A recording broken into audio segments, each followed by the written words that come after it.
Salut les boys, ici Bill, alias SP07 de la Task Spartan. Je suis ici pour vous parler d'un produit qui vient tout droit de l'Ontario, de chez nos amis de chez Airsoft Innovation. C'est la grenade d'impact Cyclone. Au cours de cette vidéo, je vais vous parler de ce qu'on retrouve dans la boîte qui vient avec la grenade, comment qu'elle fonctionne, les pour, les contre de ce produit-là, mais aussi les améliorations que la Task Spartan a pu y apporter afin qu'elle atteigne notre niveau de jeu sur le terrain. Je reviens là-dessus.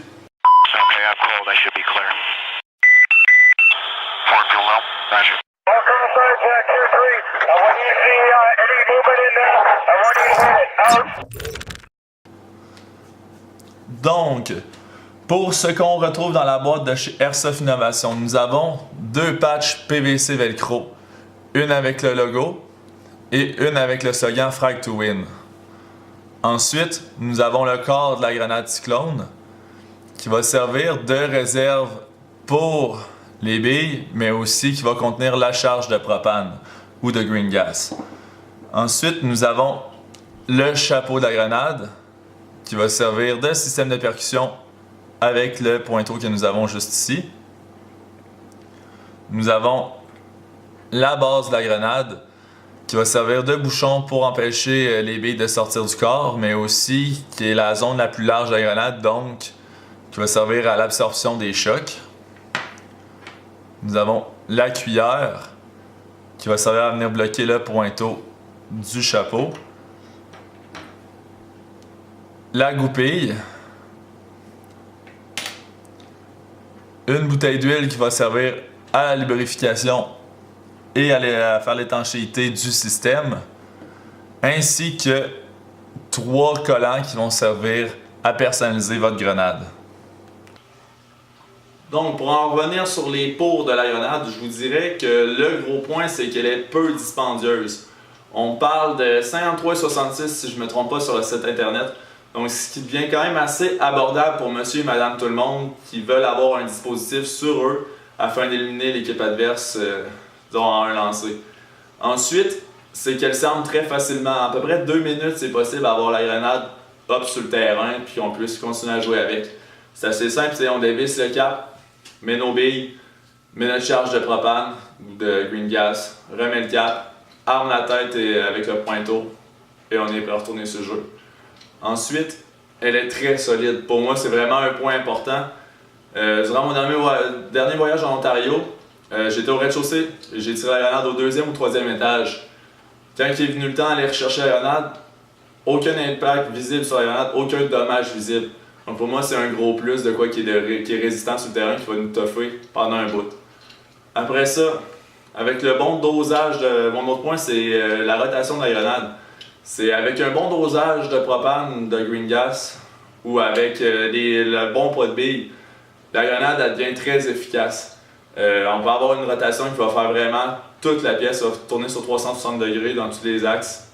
Vraiment positif parce qu'avec ça, on va aller toucher tous les adversaires de la pièce. Donc pour les comptes de la grenade, c'est assez simple, ça y va en 3 points. Je vous dirais que la première, c'est une fois que la grenade est complètement remplie en billes, ça devient un vrai maracas. Ce qui est peu recommandable pour les personnes qui sont un peu plus du style furtif sur le terrain ou qui aiment courir. Vous allez courir, ça va faire énormément de bruit. Mais il y a toujours moyen de transformer la grenade pour que ça devienne silencieux. Mon deuxième point, c'est la goupille et la cuillère. La cuillère, c'est tel que tel. Elle n'est pas attachée nulle part, donc si vous lancez votre grenade et vous êtes du genre à ne pas vouloir garder la cuillère sur vous, vous allez fort probablement la perdre. L'autre point, c'est la goupille. On a un petit crochet d'arrêt dessus qui devient assez dur ou qui peut être difficile à enlever par moment sur le terrain avec l'adrénaline et tout. Donc ça peut vous ralentir sur le terrain, mais comme je vous dis, il y a toujours de quoi faire avec ça. L'autre point, c'est la sortie des billes lors de l'impact. Si votre grenade, vous l'avez remplie avec des billes trop lourdes, il y a de fortes chances qu'elle ait tendance à vouloir rester au sol et qu'elle ne tourne pas très bien sur elle-même, ce qui va réduire son champ d'action sur le terrain. Mais bon, rendu là, vous pouvez faire les ajustements, passer d'une bille lourde à une bille très légère et très cheap et ça va faire une très bonne job. Donc, pour en venir aux solutions, on va commencer par observer la grenade de chez Airsoft Innovation. Donc, c'est assez simple. Nous avons ici la goupille qui causait problème tout à l'heure. La petite attache. Comme ceci. Et notre deuxième problème était la cuillère. En l'utilisant plusieurs fois sur le terrain, nous avons apporté certaines modifications, dont notre goupille ici, qui est faite à base d'une goupille qu'on peut retrouver dans n'importe quelle bonne quincaillerie.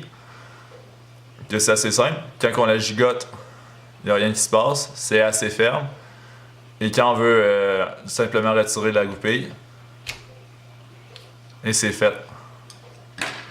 Pour ce qui est de la cuillère, l'amélioration que nous avons apportée, c'est que nous avons simplement rajouté une petite corde dessus, une corde élastique. Donc quand nous la lançons, la cuillère ne peut pas aller plus loin. Elle reste toujours avec le corps de la grenade. Ça a été fixé sur le chapeau ici et sur le pied de la cuillère. Donc voilà pour les améliorations.